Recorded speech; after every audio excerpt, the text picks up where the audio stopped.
hello friends good evening সকলোকে আজি একদম ভিডিওটো দেৰিকৈ মানে আপলোড কৰিছোঁ কিয়নো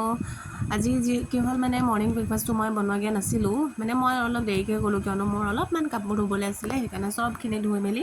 ৰেডি কৰিছোঁ তাতে গৈ পিনে বনালোঁগৈ পনীৰ জিকা আৰু দালি তাৰপিছতে বনাই ল'লোঁ দুগিলাচ চৰ্বত নেমু চৰ্বত ইয়াত দেখিছে নহয় বাইদেউ আৰু মোৰ কাৰণে দুগিলাচ চৰ্বত বনালোঁ আজি অলপমান মেহেন্দিও লগাই ল'লোঁ কিয়নো নিজে সাজি কাচি থাকিবলৈ মন যায় আৰু ভাল লাগে তেনেকৈ তাৰপিছতে বনাই ল'লোঁ এয়া গৰম গৰমকৈ ভাতকেইটা দেখিছে নহয় ভাতটো পাতি ল'লোঁ কিয়নো দুপৰীয়াটো মই তাতে খাই আহোঁ কেতিয়াবা গধূলিও খাওঁ বাৰু নাখাওঁ নহয় সেয়া গৰমকৈ ভাতটো পাতি ল'লোঁ তাৰপিছতে ধুনীয়াকৈ বনাই লৈছোঁ তাৰপিছতে এইটো দেখিছে নহয় বেললাও গৰমত যিহেতু এইবিলাক বস্তুৱে খাব লাগে তাৰপিছতে আজি মাছো আনিছিলে বেললাওটো কাটি কুটি ৰেডি কৰি লৈ এয়া তাৰপিছতে চব্জিটো বনাই ল'লোঁ কিয়নো এয়া চব্জি হৈ গ'ল বাৰু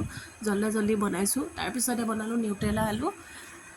তাৰপিছত আকৌ এয়া বনাব ল'লোঁ শাক আৰু মাছৰ জোল এয়া দেখিছে নহয় মই আকৌ তেলতে অকণমান মেথি গুটি দি লৈছোঁ কিয়নো তেতিয়া বেছিকৈ ফুটি নাযায় সেইকাৰণে আৰু মাছটো খাবলৈ মিঠা হয় তাৰপিছতে মাছখিনি পূৰা পটাপট ফ্ৰাই কৰি ল'ম এটা কথা কি জানেনে ছাৰহঁতে মানে কি হয় ফ্ৰাইডে ছানডে আৰু ৱেডনেছডে এই তিনিটা ডেটহে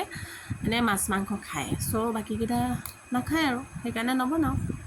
তাৰপিছতে এয়া দেখিছে নহয় টেঙা মাছৰ জোল বনাই দিলোঁ একদম গৰমত এনেকৈ খাই ভালো লাগে যিহেতু পটাপট বনাইছোঁ আজি অলপ মই সোনকালেও আহিছোঁ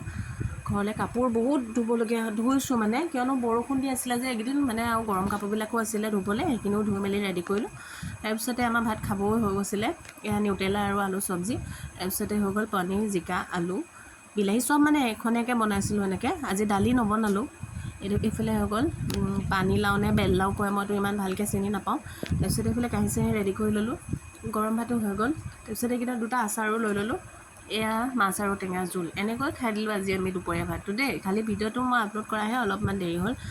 আজিলৈ ভিডিঅ'টো বাই বাই আকৌ নতুন এটা ভিডিঅ'ৰ সৈতে আপোনালোকক লগ পাম